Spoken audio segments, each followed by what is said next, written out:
Okay, on this video, I tried not to use my voice, so let's go back and see how you did.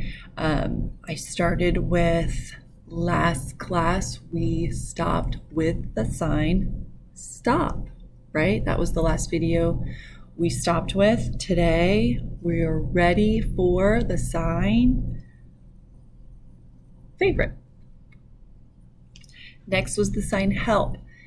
Help is actually a directional verb, okay? A directional verb is one where you incorporate the information about the subject and the object, like the doer and the receiver of the action. You don't have to separate those signs. It's kind of like subject-object agreement. So for example, if I'm the one that needs the help sign comes back to me. And because of that movement, it replaces the pronoun I, you, me, we, they, etc. If you're the one that needed the help, I would sign it out towards you, okay? Give is also a directional verb. So it's one in which you move the sign into the person that's receiving or doing the action. So give to me, I'll give it to you. Okay?